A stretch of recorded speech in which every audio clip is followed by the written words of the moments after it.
From Indianapolis writes in, and Coach, it's kind of a book. We'll shorten it up here.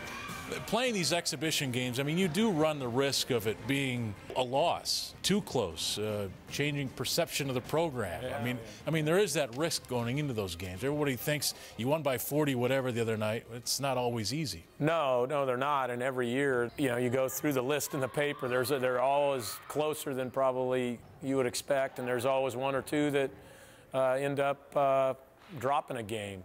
That's why it's a great question, Chris. Or excuse me, Adam. Yeah, Adam. Yeah. Adam. But I think it just depends on where you're coming from or where you're at with this particular team. In our instance, I think with a young team, I think it's good to accrue some wins and get feeling good about yourselves. Maybe with a veteran team that is ranked pretty high and has some expectations. Sometimes it's good to ground them a little bit. And I can remember, I think there was maybe a Michigan State team or one of the Big Ten teams in the past has dropped one of those and came back and ended up going to a Final Four or even winning a national championship recently. So, you can go either way with them. But when you look at our preseason schedule, kind of what I was looking to do with ours was to get a lot of guys into a game, a lot of people some minutes, a lot of different combinations to kind of and get some good feelings just by getting them out in front of the crowd. All right, Coach, it's the Mark Few Show. When we come back, we'll sit down with the man in the middle, Mr. Rob Sacre, when we come back. But the big picture is everyone wants to know, will we go as far as we've always been going? But we have to first focus on our preseason and not really look at the big picture. All right, time now for our trivia question.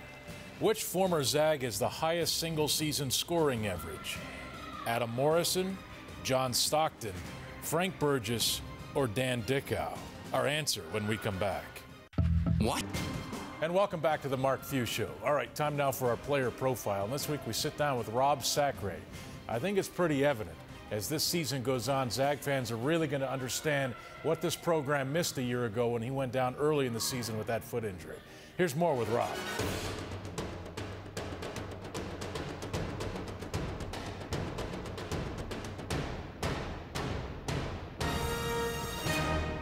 Okay, Rob, let's go back to last year. How's the injury? Injury's great. 100%? 100%, first class, couldn't be better. Now, because, feet with big guys we always worry about, right?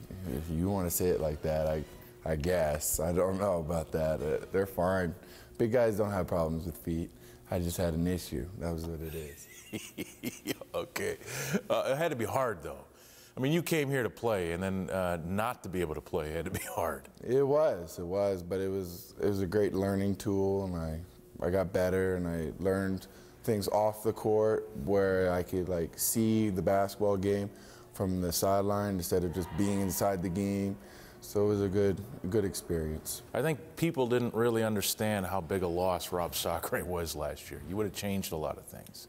It was big, but our team went to Sweet 16 without me, so you know what?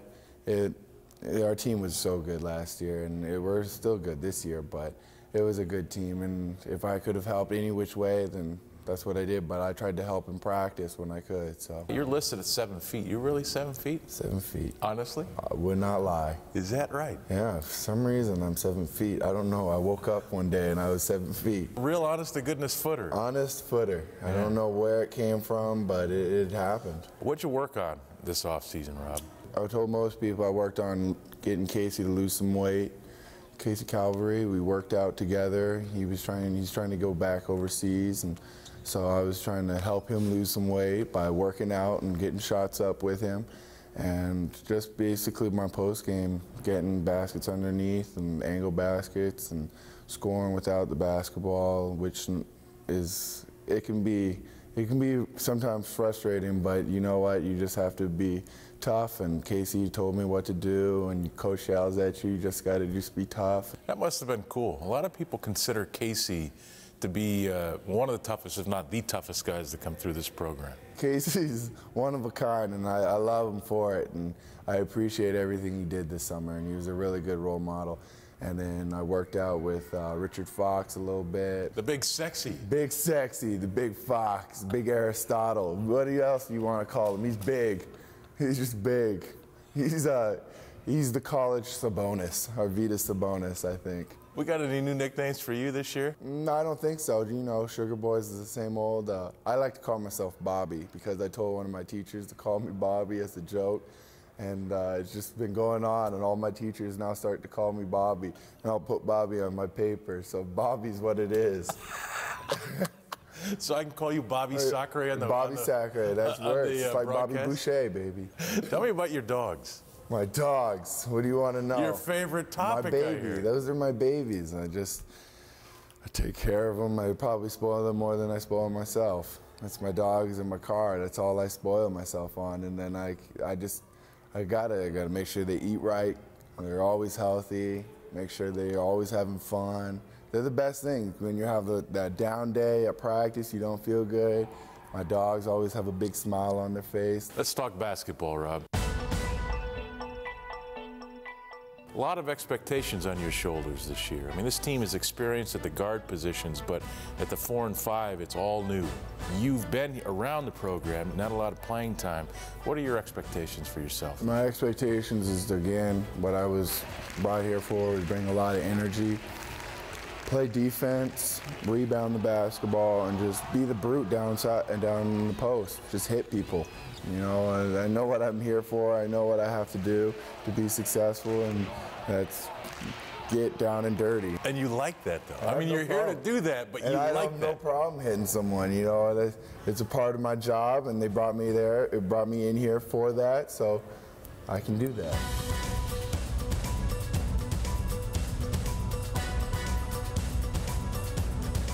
Who of the new guys are going to really impress us this year? They're all looking really good. You know, guys, no peaks, no valleys, I say. Like my coach used to say in high school, no peaks, no valleys. One day they could be really good, and one day they can just be in the valley the other day. So you never know. It varies, freshmen, you know. And I've been at practice, Rob. There's a new sense of energy around here, it seems like. This team could rebound the ball well, play great defense. I agree. I feel like we're the toughest team since the 99, 2000, the early Zag days, that we're just fighters, you know? Like, I remember this summer, I was like, oh man, my shoulders, my whole body hurt. You can see it even just in pickup that we're just scrappers and we're ready to go. What are the goals this year? Be successful and win games. I don't really put goals. Our goals will come eventually. And I appreciate that, but I'm going to make you look forward, because I know that this whole campus is looking for one showdown. Yeah. Rob Sacre and Omar Samhan. They cannot wait for that, Rob. Or should I say Bobby? Bobby. They cannot wait for that. You have that one circled? You know what? I don't really have that one circled. Yes, you do. I don't.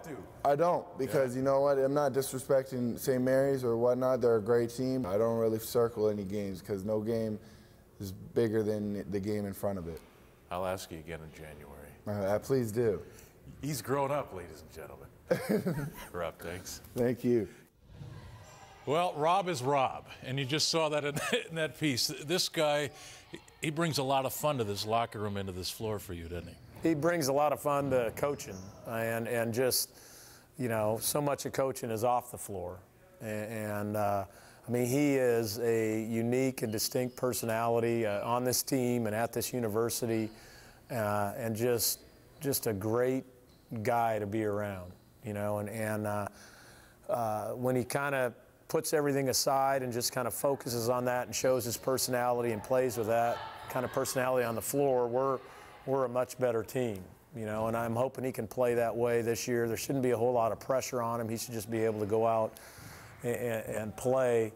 And when he does, then he can be really, really good. Hopefully we can keep him healthy and keep him focused. But great guy, a lot of fun, incredible teammate.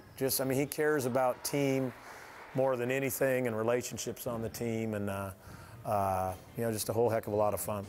It's the Mark Few Show. We'll wrap things up when we come back.